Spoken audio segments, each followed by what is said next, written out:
तो Indian railways ने साल 2026 के लिए 11,127 असिस्टेंट लोको पायलट यानी कि एएलपी पोस्ट पर ये मेगा जो भर्ती की शुरुआत थी, इस पर बड़ी मंजूरी दे दी है। देखिए, इसमें सबसे जो बड़ी खबर है वो साउथ ईस्टर्न रेलवे से आती है, जहां पर स्टूडेंट्स के लिए अकेले 1531 पोस्ट शामिल की गई हैं, जो कि 19 फरवरी 2026 को जारी होंगी। रेलवे बोर्ड के अगर मुताबिक देखें उनका क्या कैलकुलेशन और क्या अपडेट रहा है वो भी इस पूरी वीडियो में जानेंगे। देखिए, इसमें पे लेवल 2 शामिल रहेगा।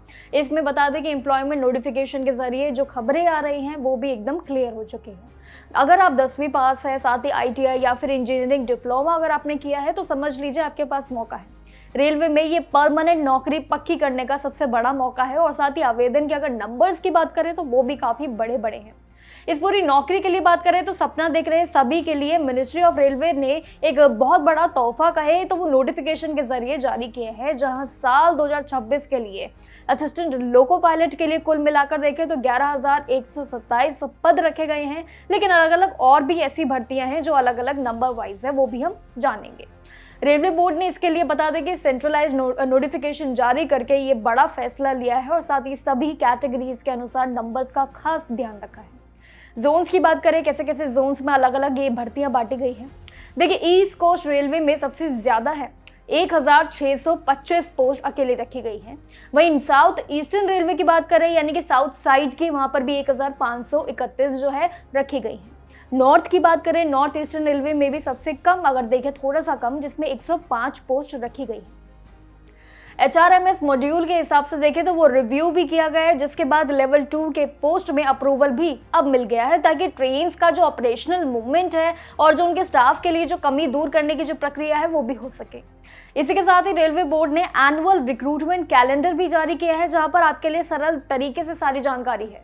इसमें जानकारियों के हिसाब से 9 आपके लिए RRB टोटल एजेंसियां बनाई गई हैं, जिसमें अब हर एक साल फिक्स शेड्यूल के मुताबिक भर्तियां आपकी होंगी।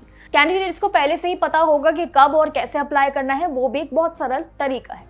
लेकिन रेलवे बोर्ड ने साल 2026 के लिए ALP वैकेंसी का जोन वाइज डेटा भी जारी कर दिया है। जी हाँ, जोन वाइज, जिसमें कुल मिलाकर 11,127 जो पद रखे गए हैं, जिसमें अलग अलग जोन्स में ये बांट दिया गया है। लिस्ट की अगर हम बात करें सिंपली तो देखिए, उसके मुताबिक ईस्ट कोस्ट रेलवे में सबसे ज्यादा है, 1,625 वैकेंसियां है, जबकि साउथ में भी अभी जैसे कि बताया तो उसमें भी ज्यादा ही मानी जा रही है नॉर्थ के मुकाबले। 1,531 जो है वो साउथ में है। अगर नॉर्थ में बात करें तो उसमें भी रेलवे में 1,276 पोस्ट की अप्रूवल मिल चुकी है। वहीं सेंट्रल रेलवे में भी अगर देखें तो 1,400 पदों पर ये पूरी भर्ती का एक मेगा रिक्रूटमेंट शुरू होने जा रहा है, जिसमें नॉर्दर्न रेलवे ईस्टर्न की बात करें तो सबसे कम जो है वो 105 इस नॉर्दर्न वाली पोस्ट में रखी गई है।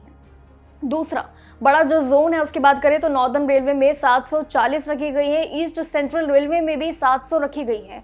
वही अगर साउथ सेंट्रल रेलवे की बात करें तो वहां पर भी 674 और ईस्टर्न रेलवे में 608 वैकेंसियों का एक बड़ा मुकाबला तय किया गया है। लेकिन सबसे छोटा जो आंकड़ा है वो चितरंजन जो है लोकोमोटिव के अगर देखें पोस्ट के हिसाब से 6 पोस्ट अलग से रखी गई हैं, जबकि साउथ ईस्टर्न सेंट्रल की बात करें और साउथ वेस्टर्न, ये दोनों का मुकाबला जो है वो 200-200 में अलग अलग तरीके से बांट दिया गया है। कुल मिलाकर देखें तो हर एक जोन, हर एक डायरेक्शन वाइज जो अलग अलग देखें तो एरियाज के हिसाब से जो है हर एक वैकेंसी का नंबर है। जहां पर अगर देखें कमी तो वो देखने को मिल रही है इस बार के कैलेंडर में, वो है नॉर्थ साइड की। नॉर्थ साइड सबसे ज्यादा वैकेंसी कम देखने को मिली है, लेकिन कम के हिसाब से देखें तो कंपटीशन लेवल भी ज्यादा ही देखने को मिलेगा, क्योंकि अगर जहां पर वैकेंसी का नंबर ज्यादा है, जहां पर अपॉर्चुनिटीज ज्यादा है, मुकाबले की उतनी ही गुंजाइश बराबर ही रहेगी। लेकिन अगर नॉर्थ में कम है तो समझ लीजिए कि नॉर्थ के लिए कॉम्पिटिशन ज्यादा है। अगर आप भी नॉर्थ एरिया से ही है तो समझ लीजिए कंपटीशन का लेवल आप सभी के लिए बढ़ने वाला है। लेकिन देखिए तो 2026 का ये अब तक का रेलवे ने काफी बड़ा कैलेंडर निकाला है, जहां पर लाखों अगर कहे तो कई तादाद पर जो है ये वैकेंसियों का पूरा मामला इस बार अप्रूवल किया गया है और जारी कर दिया है, वो भी नोटिफिकेशन के जरिए। आपका क्या कहना है इस कुल मिलाकर भर्तियों के बारे में? आप कौन सी अपने पद पर, कौन सी मनचाहे पद के लिए आप आवेदन करने जा रहे हैं, हमें कमेंट सेक्शन में जरूर बताइएगा। बाकी जानकारियों के लिए देखते रहिए जागरण जोश।